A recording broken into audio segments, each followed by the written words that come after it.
I'm Stephen Foskett, I'm Frederick Van Haren. and this is Utilizing AI. Welcome to another episode of Utilizing AI, the podcast about enterprise applications for machine learning, deep learning, data science, and other artificial intelligence topics.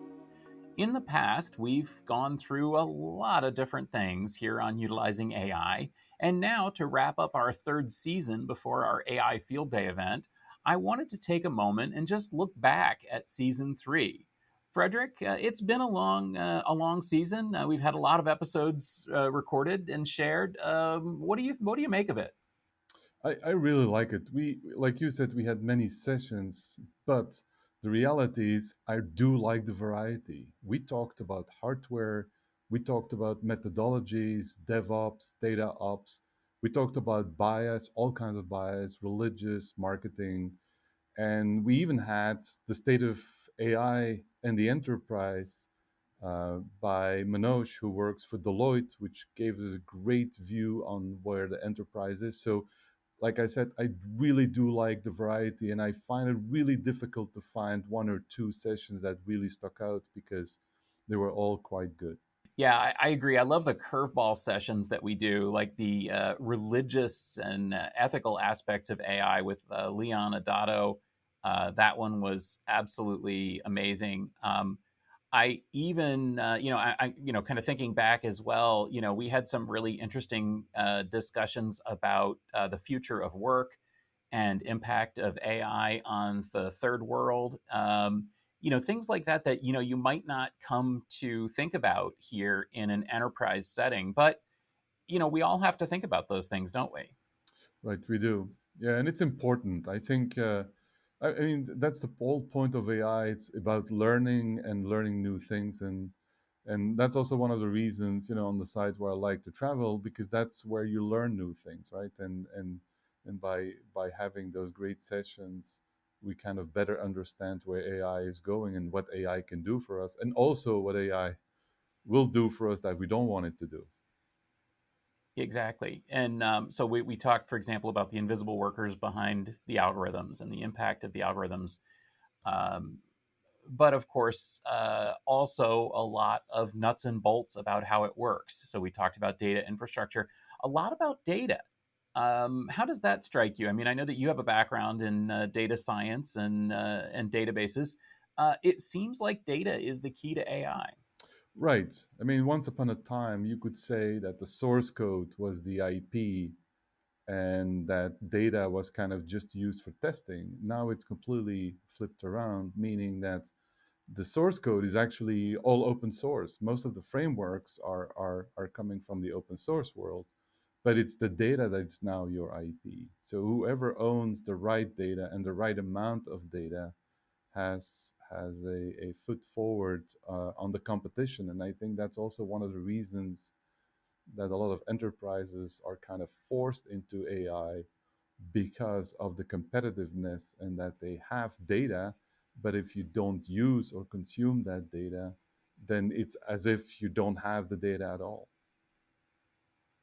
Yeah, true. And I think that that's actually the case with a lot of enterprises where they've been consuming or collecting a lot of data on the anticipation that it would be valuable, filling up data warehouses, data lakes, whatever, with all this information and then hoping that they could make use of it. And I think that they see machine learning as a way to leverage that data. But how practical is that? I mean, I think that it's challenging to take existing data sets and make something, spin them into gold, right? Right. I mean, data management is still the number one limiting factor to success in AI. So, and one of the reasons for that is because in the early days of AI, enterprises were told collect a lot of data, and what people forgot to tell is once you collected it, you have to do something with it. And so a lot of people started piling up a lot of data, and in the end, they realized how do we apply those ML and DL methodologies on that data, and then it's the wake up call, right? So what do we do? Not all data is equal. They might have some duplicate data, some data that still needs some cleaning.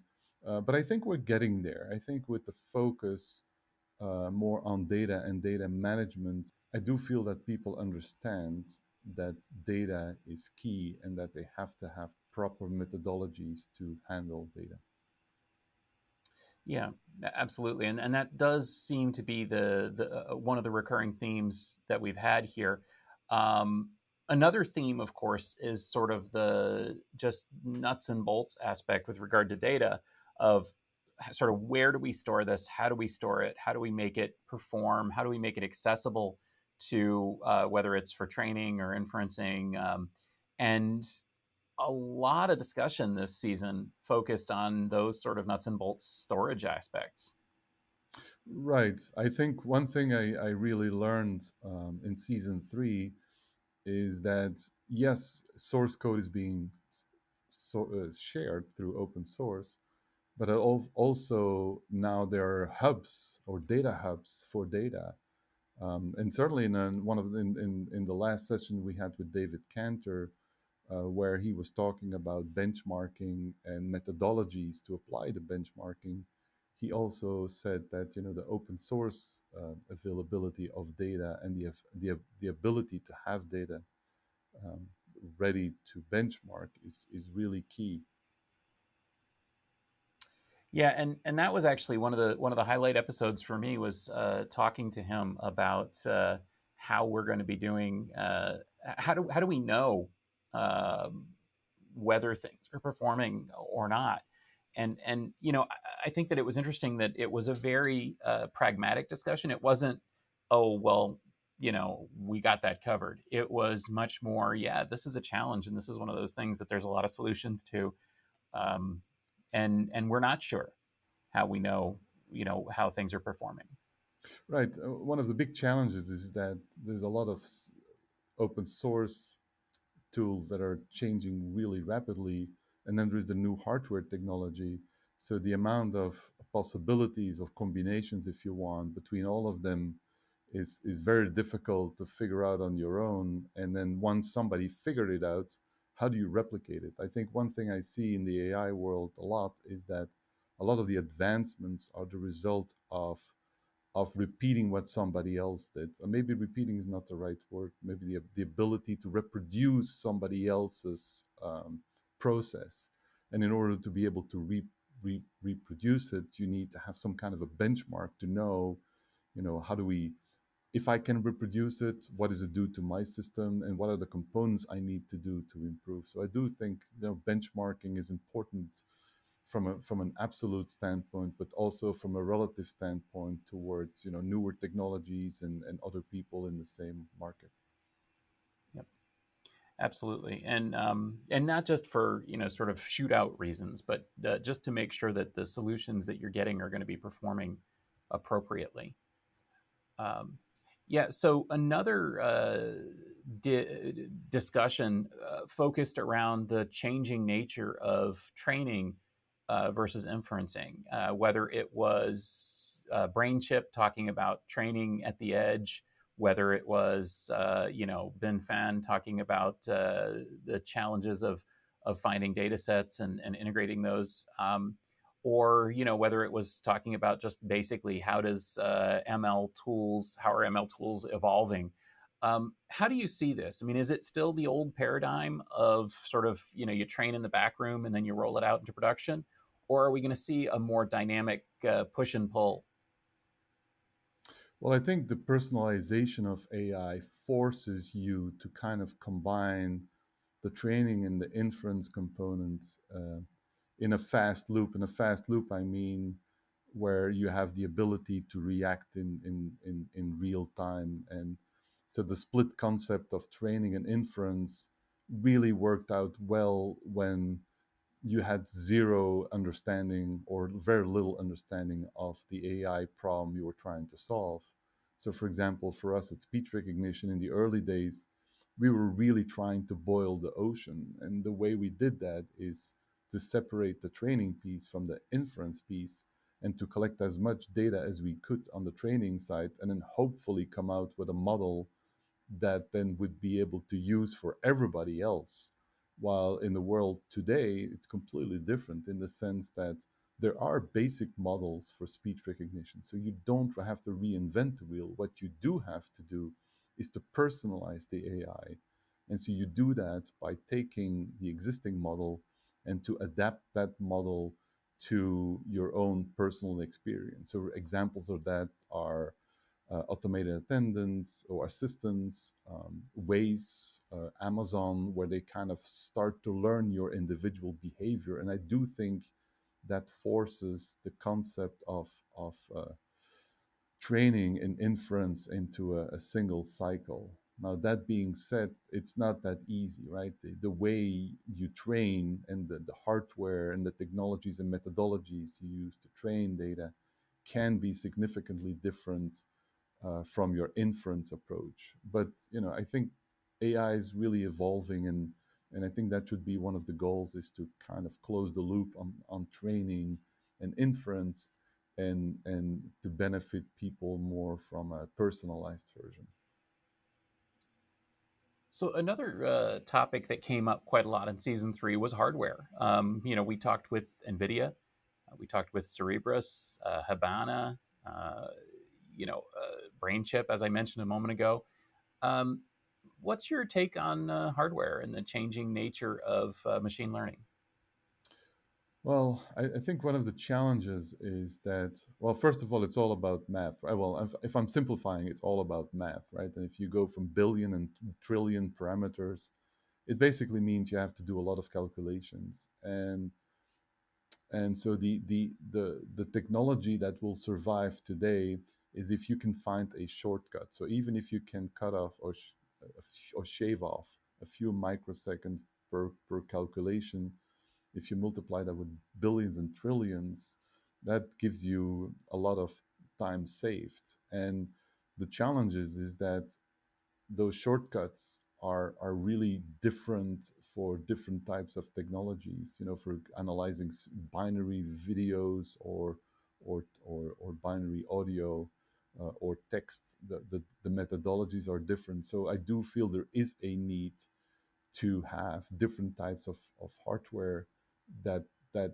are optimized for those shortcuts. Now, in the reality, as time goes by, we better understand how to solve those problems. So we might not have to use a mathematical shortcut, but we might have to use a logical shortcut. And then there is the topic of scale, right? So a lot of the hardware vendors do provide somehow a processing unit, being a CPU or GPU or an FPGA. But what the market is demanding now is scale. And so the best way to explain it is if you have a cycle and it takes you 6 months to generate a model, you will ask yourself the question, how can I reduce that from 6 months to 6 weeks or 6 days? What do I need to do? And so you need to be able to cluster that hardware. And that's also a position that hardware vendors are trying to solve is how do I make it scalable? Like Cerebras goes for a much larger silicon, while NVIDIA sticks with its own GPU format, but provides a lot of hardware around it, like with Mellanox um, networking and NVLink as a way to communicate between the GPUs. And so they're trying to push scalability from that perspective. So I do think that we haven't seen the end of it. And actually, another thing that strikes me, and this relates to what you just said, um, is that it's not all about hardware either. We heard at NVIDIA's GTC this year.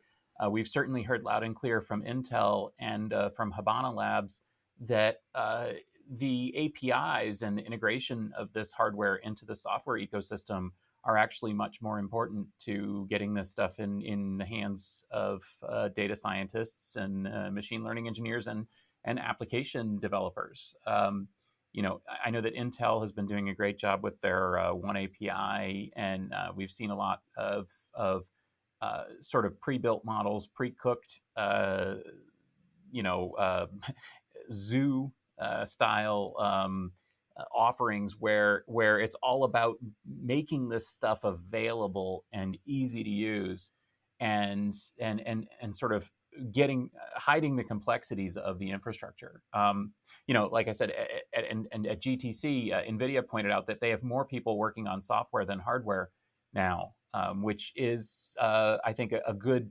uh, reflection of the importance of integrating this stuff and not just assuming that it's going to work. Right. It's the ecosystem, right? You don't have to have the fastest hardware. You don't have to have the best data. You don't have the best algorithms. But if you have let's call it what people call it, an efficient data pipeline, uh, that can get you pretty far. And again, it's also about optimizing, right? So you learn as you go and you make some changes. And I think that's one thing that many enterprises still don't understand is that they think they need to buy the best and the fastest hardware or storage for their solution, and then the fastest and the best network, and then the same thing with the compute side, and then hoping that all these pieces together will actually work really well. The reality is that those components will not be fine-tuned, and so you don't get the efficiency of a well-defined ecosystem. And really, if you're in the business of building models as fast as you can and innovate, it's really challenging. I mean, the market changes really quickly all the time, so you have to make decisions when you cut over to a new algorithm or new piece of hardware. um, but here's the good thing: it's you have plenty of options, right? You have no excuses not to do AI, I guess. You just need to find the right options and come up with a strategy that works out for you and your enterprise. Absolutely, and I think that that's really the core of it is that even though we spend so much time talking about all this new cool, new hardware, new software, new models, new approaches to, none of it matters unless it's actually serving the needs of the business, and that came through loud and clear, as you said, when we talked with some of the folks who were actually there on the front lines implementing machine learning. So to wrap up the season, I thought it would be fun, since we don't have a guest on here. We've been doing these 3 questions at the end of each episode. I thought it would be fun to ask ourselves some of the questions and have some of the guests join us here to ask us some of the questions. So to kick it off, I'm going to ask you one, and then you can ask me one, and we'll see where that goes. So first off, Frederick, I'm going to ask you one of the questions that I've been asking guests all season long, and that is, quite simply, can you think of an application for machine learning that has not yet been rolled out, but is going to have a big impact on the future? Yeah, so I think there are many applications out there that haven't seen the light yet, and I do think that's because AI is penetrating a variety of markets. For example, there was a market I never thought AI was going to be used, which was reviewing resumes, and it's happening. So, is there one particular one right now? I don't know. I think in the end, everybody will fall for AI, I guess. So, what market will benefit the most from AI in the next 12 months? Oh boy, what market will benefit the most from AI in the next 12 months? Okay, I am going to be controversial and a bit obnoxious. I'm going to say black hat security. In other words, basically, I see a huge trend in uh, attackers using machine learning and AI to find holes, to fuzz attacks, and to get into systems. And I feel like that's been building and building, especially since we've had it so much machine learning on the white hat side of things, as on the defensive side of things. I think that the big story is going to be basically the bad guys using AI to attack networks and systems, and that's going to be really horrible. But they're going to benefit from the technology. So now I thought it would be fun to invite some of our previous podcast guests to ask us some of their 3 questions. So first off, we've got a question from Rich Harang, a senior technical lead at Duo Security. In an alternate timeline where we didn't develop auto differentiation and put it on top of GPUs, and so this entire deep learning hardware family that we depend on right now never got invented or was invented, many years later, what would the dominant AI/ML technology be, and what would have been different? So I think that um, without the invention of GPUs and hardware accelerators, we would still be in a world that was really CPU centric, in the sense that it wasn't all about data, but more about CPUs. So I do think we would have more of the Crays and the Apollos of the world being a lot more successful, as opposed to being run out of business, and have data centers filled with large compute environments, as opposed to data environments. And then we also have a question from Sunil Samel from Acridata, who is the VP of Business Development. I'm Sunil Samel from Acridata. And the question I am wrestling with is how will new technologies like AI or what's coming up, metaverse, how will these help marginalized members of our community? These are folks like senior citizens, minority groups, people with disabilities, veterans trying to re-enter civilian life. So I'm really excited about the prospects of artificial intelligence technology helping marginalized, disabled, differently abled people. This is something we actually talked about recently on the Brain Chip podcast. We talked about the many ways in which machine learning could, for example, help someone to see or help someone to hear, or even things like maybe you have long COVID and you can't smell anymore, and you could have a system that could detect spoiled food. You could have a system that is constantly watching if someone falls down, so they don't have to push a button, that it's actually kind of monitoring them and assisting them in that way. I think that it could be really tremendously beneficial. And we also talked about this on the podcast as well, that AI can help, for example, with pain management by helping people to understand their own sensory inputs, by having a computer offload. So, frankly, I think that this is going to be a tremendous market for personal AI. The next question we have comes from Adi Galvan, CEO and co-founder of SpeedyBee. Hello, I'm Adi. I'm the CEO and co-founder of SpeedyBee. My question for you is, what do you think the risks of AI are, and what recommended solution do you have for it?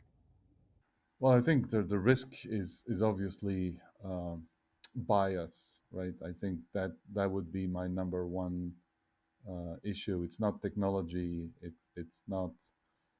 It's maybe malicious people, but I definitely would say a bias is the biggest issue. And a solution, I don't know. I mean, it's easy to say control your data. I mean, we're talking now about data lineage. Big meaning where's data coming from, and being able to show where the data is coming from in a model. So I would say let's maybe do what we can do to monitor where the data is coming from. Next, we have a question from Bin Fan, who is a founding member of Alluxio. Hi, I'm Bin Fan, founding members from Alluxio. I'm wondering if there's any way AI can help for a humanitarian crisis happening in the future. This is a really interesting aspect, and there are so many different things that happen to people: war, pestilence, famine. How about we take one of them? How about we take famine? I think that there is a great potential for AI to help improving crop yields, especially in marginal places. We've already seen a lot of this technology getting out there where, for example, sensors are, even remote sensors, even satellite-based sensors are monitoring rainfall and making sure that farmers know where to water more or less. And I think that that's really going to be something that AI can help, basically improving crop yields, helping us grow crops in marginalized places, and helping us to adapt to climate change. I think all of these things are things that that AI can really help with and help to avoid humanitarian crises. The next question comes from a memorable episode. Katina Michael, professor of the School of Future Innovation and Society at Arizona State University. Katina Michael from Arizona State University, and my question is, if AI was to self-replicate, what would be the first thing it would do? That's a good question. What was the first thing to do? I think the first thing it would do is try to find ways to learn, because I think AI realizes that learning is the only way to make progress. So I think the first thing it would do is learn as much as it can.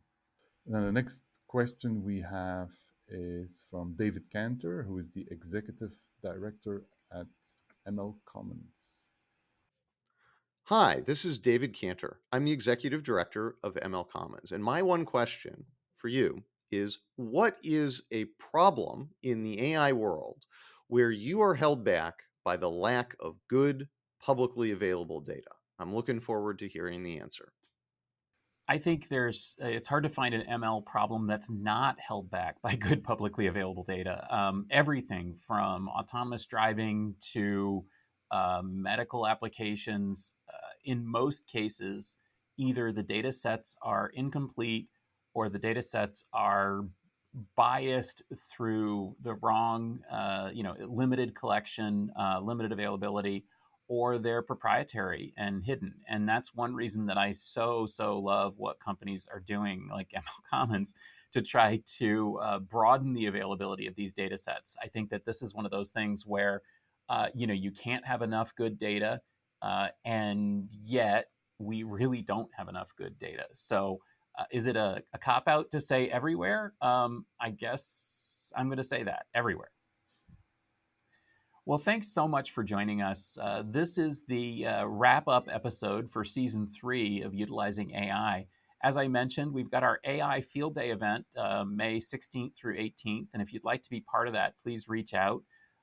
Or if you'd like to be part of Utilizing AI or AI Field Day in the future, just reach out to host@utilizingai.com. We'd love to hear from you.